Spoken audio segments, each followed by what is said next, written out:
but we can try it. We're gonna try and we're gonna roll with it. Here we go. Let's jump on. Let's jump in. Welcome back to Literally Nothing Matters, where literally nothing matters at No, all. Like at all. There's no caveat to that. except for babies. I have one right here. So Baby. if you hear her crying, it's fine. Everything's fine.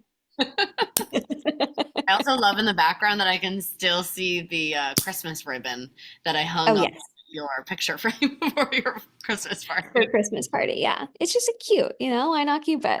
We like to Whatever. keep some festive fun going. Yeah, Um, exactly. Exactly. how are you and Miss Alice doing?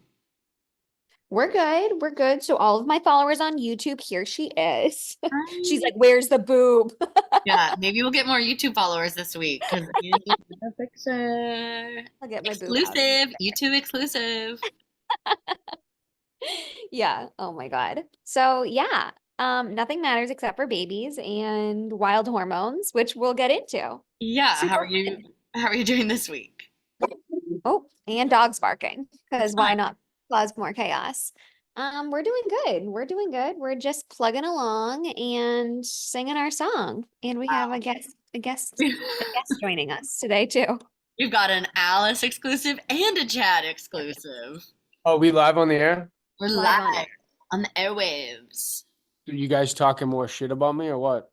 We literally Yes. never do that. That's crazy. That's a crazy thing I to heard say. you've been chirping over there, Mandy.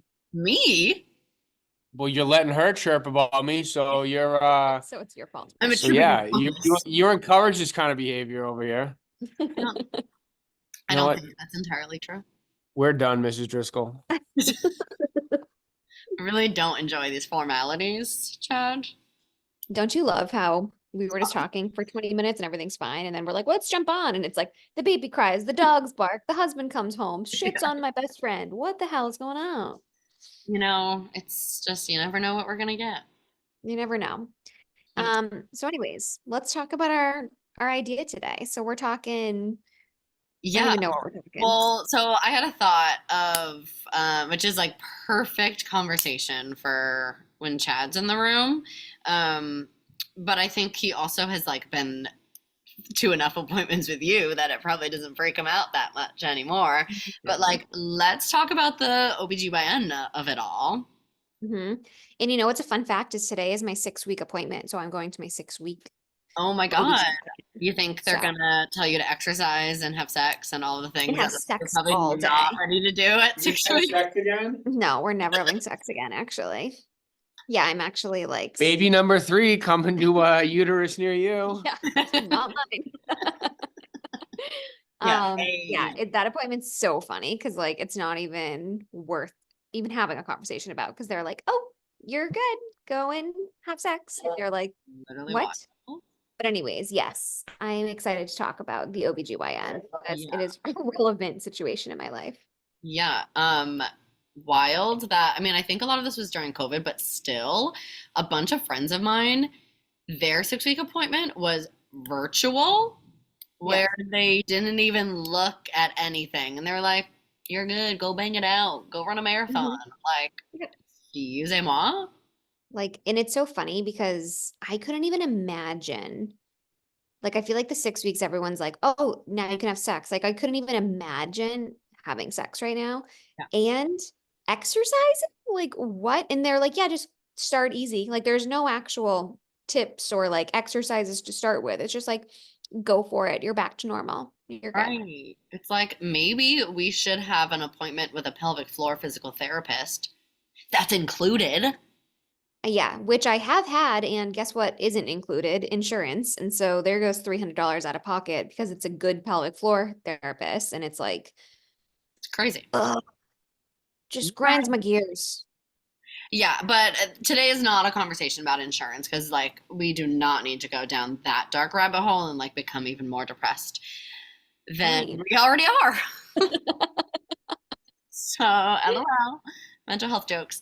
Um, yeah, so I had my first OBGYN appointment in 2 years yesterday because I am being a good girl adult and going to my appointments and getting my ish together, which was sort of our theme for this month anyways, like some spring cleaning, right? Getting our ducks in a row. And like there were just so many moments that are so awkward and funny. And I was like, Caitlin and I could talk about this for days. So Let's let, do it. let's get into it. I also like it makes me laugh because I feel like I'm such a little kid whenever I do something like this. And I'm like, I'm such an adult. And I was like, I was so brave at that appointment. And I am treating myself because I feel like after doctor's appointments when I was a kid, my mom, regardless of what happened, like we were never good. We were terrified. We'd be screaming bloody murder, grabbing onto like the door frame, and the doctor would be like pulling us by our legs into the Oh my room. God. And after she'd be like, "You were so brave. You did great. Let's go get ice cream." Oh, she's the sweetest. She's like, I actually need some ice cream after that experience. What, like, fair point. That's probably what it was. So afterwards, I went and there was a bookstore pretty close by. So I went and I got myself a book and I got myself a chocolate chip cookie and Diet Coke, and I deserved it. That feels healthy, honestly. Good for you. Thank you. Thank you.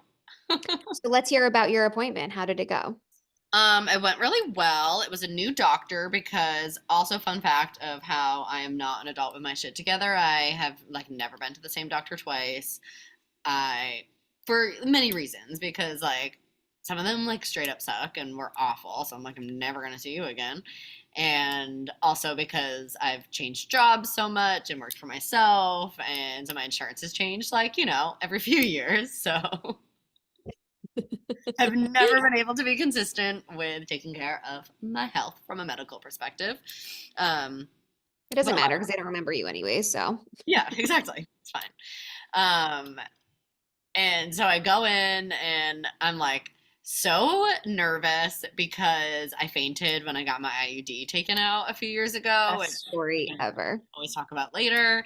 So in the back of my head, I was like, who knows? Will it happen again? Even though I'm not doing anything that serious, like I feel like my body just like has a reaction now and is just like, nope, we're going under. And so I go in. They're like, okay, change into this gown. It opens in the front.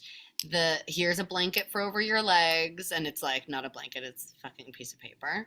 And so the gown was a different kind of gown than I've ever had before, and I was like unfolding it, but it all felt so stuck together. So then like I unfolded all the way and I put it on and I realized that I like ripped the where it meets at the top because it was like stuck on with like one little piece of glue. So I'm sitting there, the doctor comes in, and I'm sitting there like, this is really a YouTube episode, I feel like, because I need to use my hands to visualize everything. I'm sitting there with just like piles of paper on top of me because it's all just like bunchy. I'm like having this paper blanket over me, trying to cover up my hoo-ha for like the 2 seconds before she like is inside of me.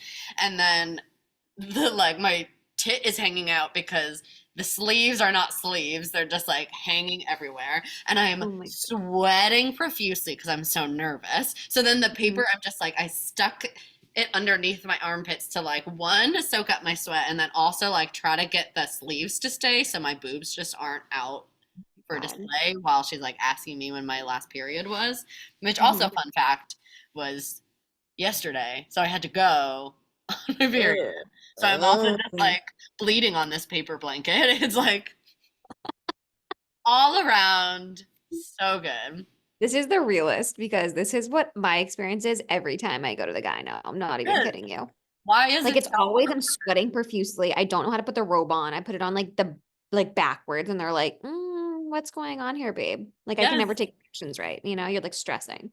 Yes, and like, why is it that we fold our clothes and like into the smallest pile so like they can't know that I was wearing clothes before, and then they like you hide your underwear and your bra under like as if the 100. doctor is not about to be inside of your body. Like they don't care if they see your underwear; they're about to see your labia. Isn't it so weird that they're literally in you and then they like pop out and you're having like this normal conversation with you and then they're back in your body and you're Yeah. like, "What?" I did really appreciate this doctor because I feel like she really like laughed along with me and was like when she came in, and I just awkwardly was sitting there with like this one flap, not like a vagina flap, the gown flap was Yeah. hanging open. And I was like, I broke the gown. And she was like, everyone does that. These are not high quality. And she was like, I mean, it's just fake modesty because, like, we both know what I'm here to do. I was like, Oh, okay. thanks. Yeah. Thanks.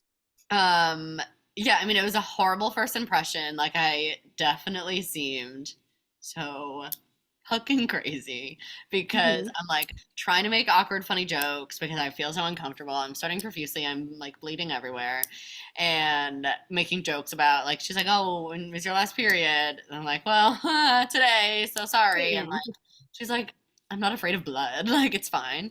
Yeah. I'm like, well, is it? I also think we have this like idea in our minds of when we get our periods, it's like gushing blood. And I'm sure it's not actually like that, you know? Yeah. Like, unless you've got the heavy flow and the wide set vagine, which is perfectly fine. Probably not. Um, yeah. Also, it's like, why do we overthink? I'm like, beforehand, I was like, fuck, I had sex last night. She's gonna know. I literally was Googling beforehand. Does your OBGYN, can she tell if you had sex the night before? I'm like, literally, I'm married. It doesn't matter. It's not like he was like shooting everything up there beforehand. And then I'm Googling, like, can you have a pap smear on your period? Yeah. Oh So my my Google God. search was unhinged beforehand. Okay. I'm happy you're saying this because this is like every single female in America. So you're not alone. And also, it's like, okay, do I shave my pubes beforehand to be like taken care of? Like, she shouldn't have to be like whacking through a jungle to get through to Mhm. there. But also, it's like, I don't want her to think I like shaved just for her. It's like you have to play it coy a little bit, you know?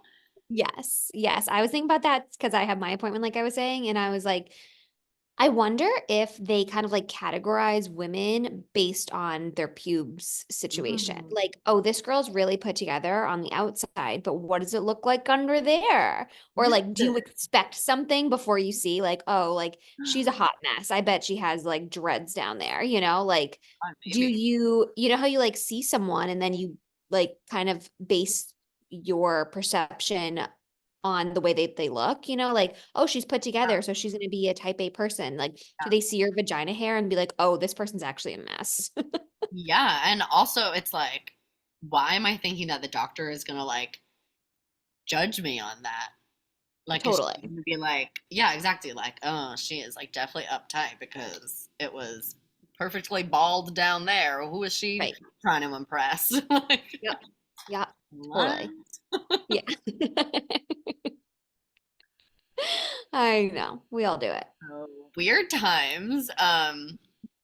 Yeah, and I almost got out of having a pap smear because I was like, well, I had one 2 years ago when I got my IUD out. And she's like, okay, well, you're not technically due for one. But also, that appointment wasn't connected on my chart because it was from a different office. Mhm. So she didn't have one on file since like 2017. So she was like, we probably just should. Like, we should, you're here. We should have all the information. I was like, Yeah. fine, wench. Yeah. Let's do it. I But know. It's always like never a big deal. Like pap smears really don't hurt. Like, no, like but literally for not some at reason it's all. like cringe. Yes, like, and I feel like I have to be a stand-up comedian in these appointments, and like Mhm. I make jokes because I'm so uncomfortable. So then we're like joking about like, oh, scooch up, keep scooching, Oh, I come hate that. on, and I was just like, ah! I And hate that. like, okay, relax your knees, and my knees are just like, no. I hate the knee part. I'm always like my legs are like shaking. So I'm like, I can't do it. I can't do it. My knees are like literally touching together, and I'm like, they are relaxed, bitch. This is all you're getting. Yep. And then she's like, okay, can you try to relax more? Your cervix is hiding. And like, that is one, not the first time I've heard that. And it's like, where is it hiding? I don't know where Yeah. it Where did is. it go? I have That no is so control over where she lies. So apparently I have Oh my a God. shy cervix. Okay, she's a shy girl. So that's fun. Yeah. Did I ever share on the podcast the story of when I fainted? I don't remember because I ask you to tell me the story or I make you tell all of the people that I introduce you to this story because it's so great. So let's hear it again. Well, I also told my doctor yesterday because I was also trying to be a stand-up comedian, but then I had to get my blood drawn, and the nurse like really made sure I was not about to faint before she let me leave. Like she's like, I "Okay, love it. we're gonna lay here for a while. You're gonna talk," and then she made me sit up, and then she's like, "All right, we're gonna sit here for a while, and we're gonna talk," and then They're she's like, worried for you.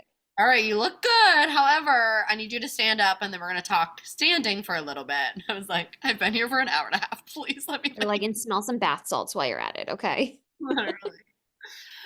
Okay, so I got my IUD out like 2 years ago, and no one warns you for any of this shit. They don't give you any medicine, they give you nothing. And I had like all of the stories in my head of like all of the horrible things that could go wrong. Like, oh, we can't find the strings, it's up attached to your brain, you have to have surgery, and we're gonna dig through your whole body to try to find it. It's floating around somewhere. Like, has it ever happened? Probably not. But in my head, I was like, she gone. She is way up there. And so, same thing, awkward, scooch, scooch forward, relax the knees. And then she gets all up in me and she's like, I am so sorry. I can't see the strings. I can't find them. And I was like, that's it. I'm dead. I'm going to have Because to they're have, in my brain. yeah, I'm like, I'm going to have surgery. I'm freaking out. And then she has to like leave the room to go like get other stuff. I'm like, well, what the fuck is she getting? Like, so I'm just laying there naked and afraid. And then she comes back in, definitely has to like do some like digging around, and is just like up inside of my cervix for far too long. And then finally pulls it out. And it's not even that it was like so crazy painful, but I feel like the literal like flicking of my cervix multiple times, I wanted to die. And so then afterwards she pulls it out and I'm like laying there like trying to be like like controlling my breath. And I was like, I did it. I am the bravest woman alive. There's no one braver or stronger than me. And I sit up and we're talking, and then next thing I know, I am waking up to a whole room of nurses just like standing over me. So she says that I like was mid-sentence and then just like fell back so hard with my eyes wide open like the freaking exorcist. And I wake up to a nurse. I'm like still in the gown, so like fully nude, everything's out. To a nurse bear hugging my legs over like straight up over my hips to get the blood to rush back down. So it's just like butthole out, pussy out for everyone to see. 20 nurses because it's a teaching hospital. There's one nurse standing in the back with a thing of apple juice and a thing of animal crackers, like definitely like the student being like, put me in, I'm ready. Yes. Yes.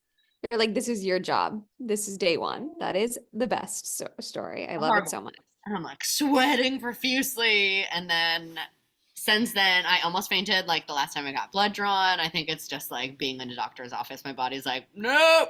Yep. Yep. Now you have trauma. Like I can just picture the moment, like ass naked, just like totally exposed and vulnerable and just like trying to make a joke about it already. Like you wake up and you're like, Literally. I was like, ah!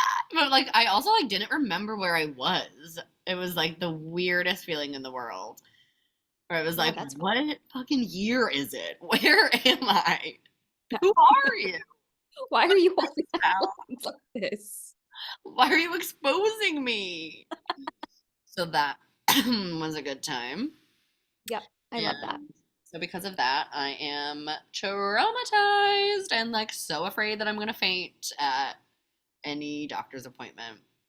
But I didn't. Mhm. I was so brave. And You're brave for me. I only cried a lot, but it wasn't It was healthy cry. it was a healthy cry, it was a needed cry, and it had nothing to do with my vagina. So It's fine. Yeah. We'll breeze through this update because I don't feel like crying anymore. Mhm. But so obviously been sharing a lot about my struggles with mental health up and down a lot over the last like year really.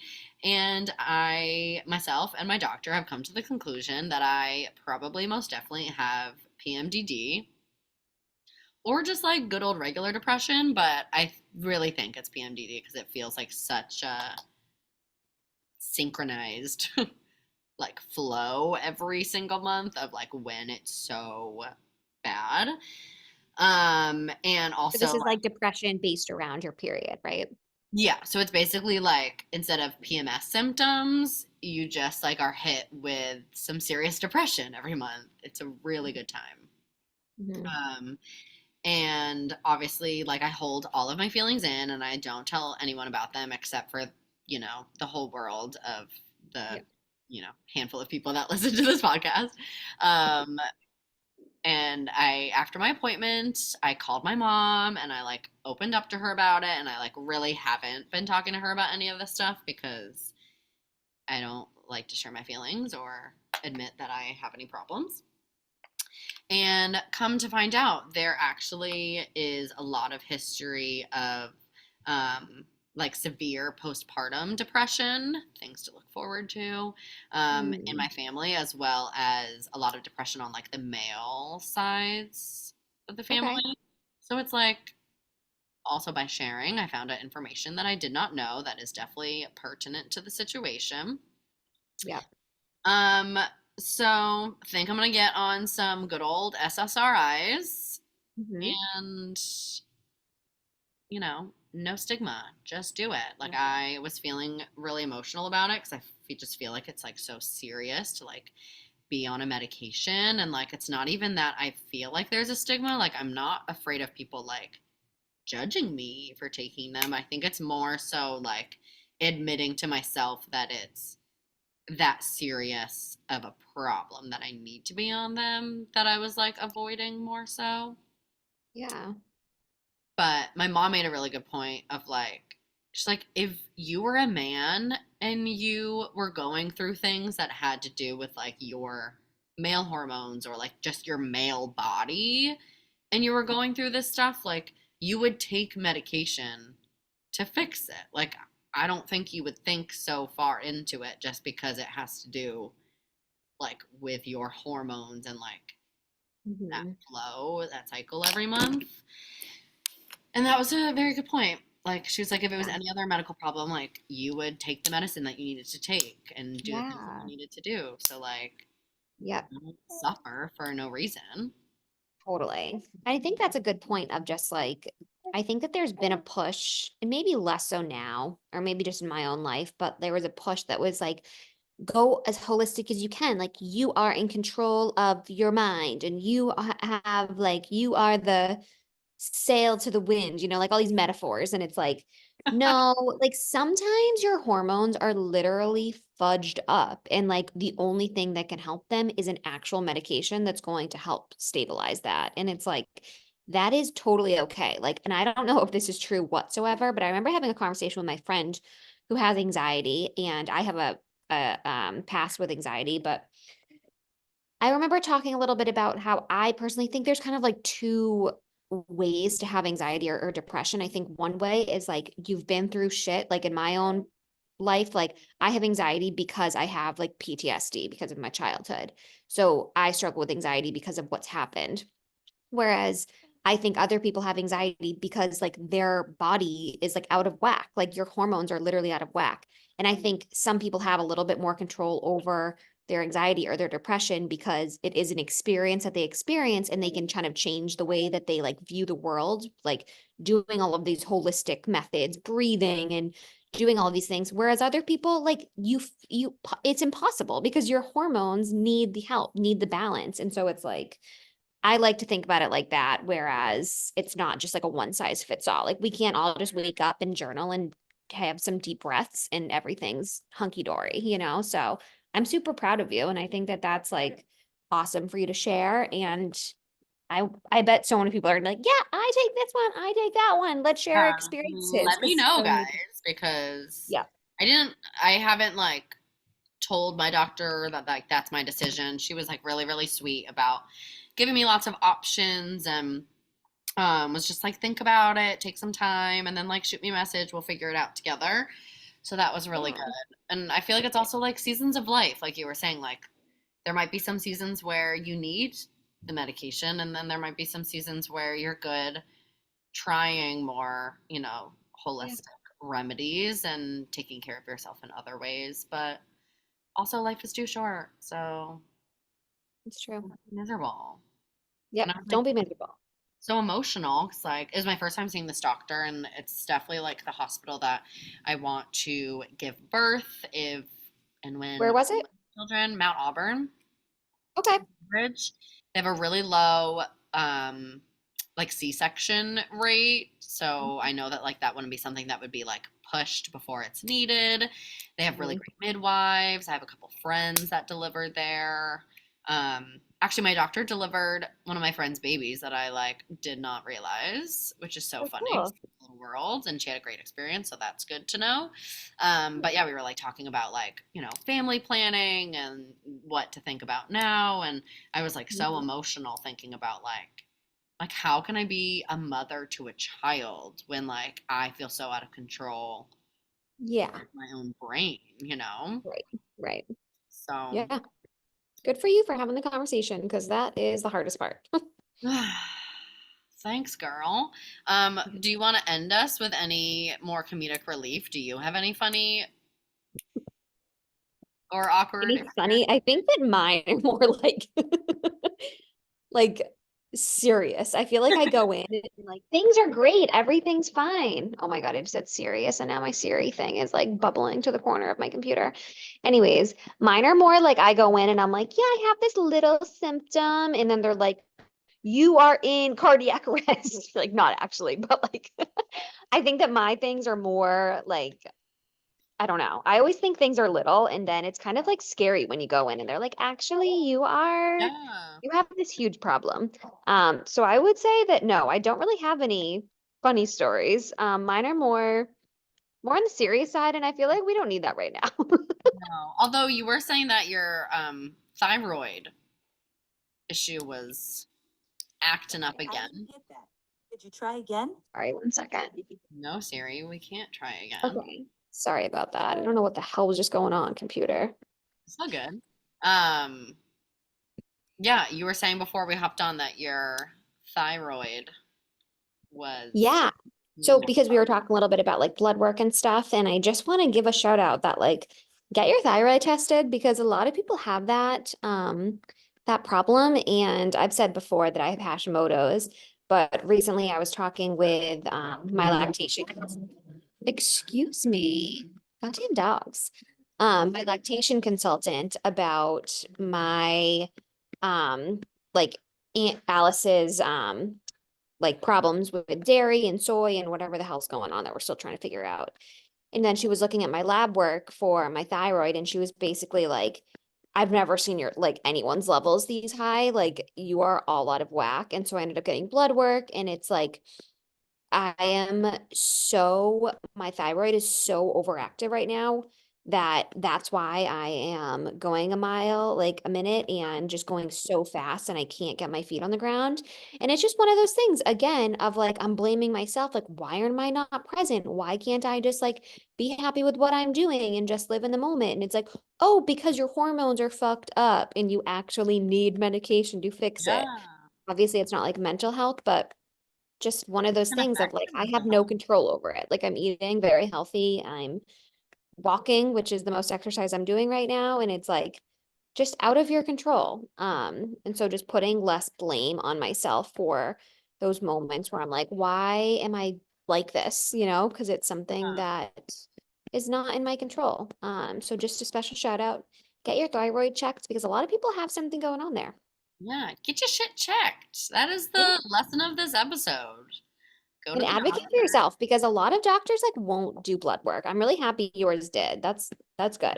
She actually also suggested that we tested my thyroid since I was already getting blood work. She was like, "You're going through Yeah, all this stuff, like it could be your thyroid too." So we checked that. totally. Yeah, Yeah, CBD. cool. I'll see what's going on in Yeah, my hood. seriously. The Seriously. Oh hell my knows. But yeah, moral of the story, get your shit checked and go to the doctor. Although, as we said, health insurance is a real bitch here in the US. So also understand if that's a struggle. But check your resources. Mass Health Connector. We both have been on that at one point or another, and that's a great resource if you qualify, which you might, and you might not even realize it. Yeah, seriously. Yeah. Oh, All right. little Alice. Guys, you have to Mm, listen on YouTube today because She that's the makes a debut. You know, X. she's a good girl. She's also struggling with her health right now. She's having stinky green watery poops. And so we're going to the doctor actually right now to get her checked out because we don't know what's going on with her. Stinky poops. I know. So Yes, sad. your lack of So dairy isn't helping. no, I'm eating air nowadays and it's not working. Literally, like, so I'm vegan right now without soy. So, like, usually if you eat vegan, like, you end up eating soy because that's Right. like the alternative. No, this girl is eating like a lot of quinoa, a lot of like oatmeal. Yeah. So now I'm like, is it gluten? I don't know. So now I might be gluten free. I don't know. I'm gonna ask the doctor and see what they say, but it's gonna be a tough one. Eat a lot of like nut butter, I feel like. Yeah, I know. That's like sustenance and some protein and fat and stuff, but Mhm. golly. Yeah, I know. The girl You're that's pooping on me. Alice. I know. Get those I know. poops together. Poor Yes. belly. Poor little thing. I know. So, all right. Well, this was a good conversation. You're not alone in the awkward situations at the gyno and the weird gowns. That always gets me. Your gowns, so hilarious. Yeah, if you have any funny stories, please send them our way. We'd love a giggle. Yeah, I'll let you know how my 6 week goes. Everyone say a prayer. Yes. It's gonna be great. All All right. right. Love you dearly. Later. Catch you later. Bye.